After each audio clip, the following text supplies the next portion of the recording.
വികലാംഗനായ കൊക്കും മാന്ത്രിക പക്ഷിയും. കാട്ടിലെ എല്ലാ പക്ഷികളും മൃഗങ്ങളും വളരെ സന്തോഷത്തോടെ ജീവിച്ചിരുന്നു.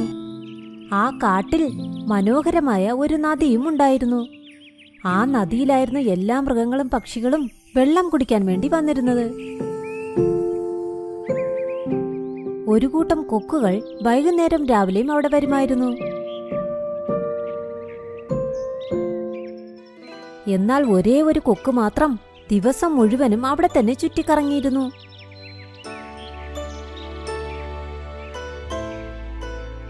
ദൈവമേ, നീ എന്നെ പക്ഷിയായി ജനിപ്പിച്ചു. എന്നാൽ ബാക്കിയുള്ള പക്ഷികളെ പോലെ എനിക്ക് മാത്രം എന്തുകൊണ്ടാ 2 ചിറകുകൾ തരാത്തത്? എൻ്റെ ഫ്രണ്ട്സിൻ്റെ കൂടെ എനിക്ക് പറക്കാനേ പറ്റുന്നില്ല. എന്നെ അവരുടെ കൂടെ നിർത്താൻ അവർക്ക് താല്പര്യമില്ല.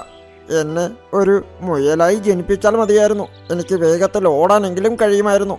അപ്പോൾ അവിടേക്ക് ഒരു തത്തയും വന്നു. മിങ്കു കൊക്കെ, താങ്കൾ എന്നെ ഒന്ന് സഹായിക്കാമോ? ആ സഹായം നിങ്ങളെ കൊണ്ട് മാത്രമേ ചെയ്തു തരാൻ പറ്റൂ.